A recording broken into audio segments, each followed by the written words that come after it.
Trustee থেকে শুরু করে এখানে একটা পুলিশ পোস্ট হবে। এই যে জেলা পরিষদের বাড়িটা দেখছেন, এটা আমরা নিয়ে নিচ্ছি। জেলা পরিষদের বাড়িটাই পুলিশ পোস্ট এবং অ্যাডমিনিস্ট্রেটিভ বিল্ডিং তো ওইটা, এখানে হেলথ সেন্টার এবং ফায়ার ব্রিগেডের একটা প্রভিশনও করা হচ্ছে। এটা ডান দিকের এই বিল্ডিংটা আরও অ্যাডজাস্ট হবে এই জায়গার সাথে, তাতে আমাদের জমি আরও বাড়বে। এটার ব্যাপারে আমি চাই না কোনো রাজনৈতিক হস্তক্ষেপ। এটা টোটালি, আমি কিন্তু ট্রাস্টির মেম্বার নই, আমি জাস্ট ভলেন্টারিলি আমার সার্ভিস দিচ্ছি।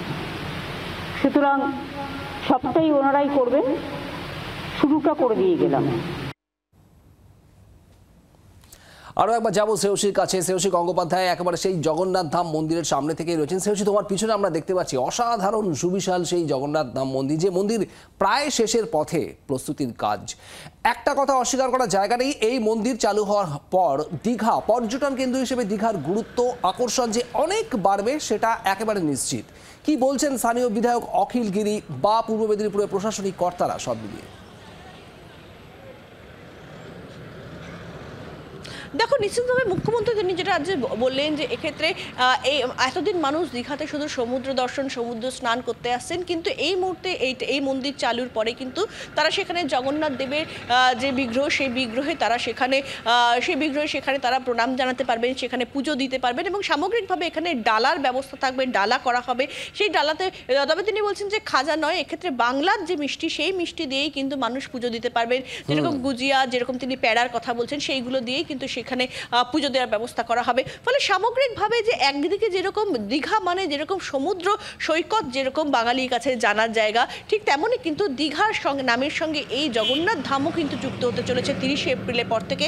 এবং সেটা সেক্ষেত্রে নিঃসন্দেহে রাজ্যের পর্যটন মানচিত্রের ক্ষেত্রে একটা যেরকম গুরুত্বপূর্ণ সংযোজক, ঠিক তেমনই কিন্তু যারা ভক্ত তাদের কাছেও কিন্তু একটা অন্যতম আকর্ষণীয় স্থান হয়ে উঠতে চলেছে এই জগন্নাথ ধাম, সেটা কিন্তু স্পষ্ট।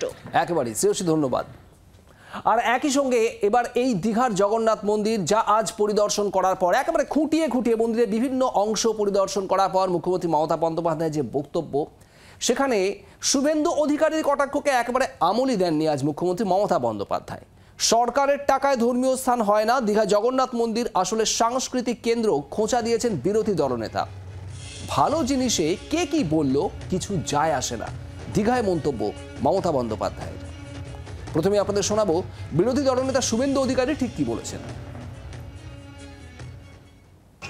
জগন্নাথ মন্দির নয়, সরকারি টাকায় মন্দির, মসজিদ, গির্জা কিছু করা যায় না, গুরুদ্বারা করা যায় না। ওইটার নাম হচ্ছে শ্রী জগন্নাথ ধাম কালচারাল সেন্টার, সাংস্কৃতিক কেন্দ্র। আর পুরী ধাম 4 ধামের 1 ধাম দৈতাবতীজিকে নিয়ে আসবো, দীঘা সহ মেদিনীপুরে ধর্মসভা করে মমতার ভণ্ডামির মুখোশ খুলব।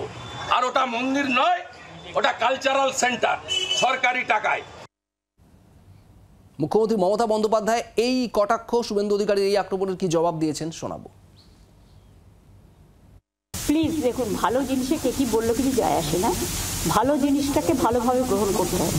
আমি আশা করি সবটাই ভালোভাবে গ্রহণ করুন।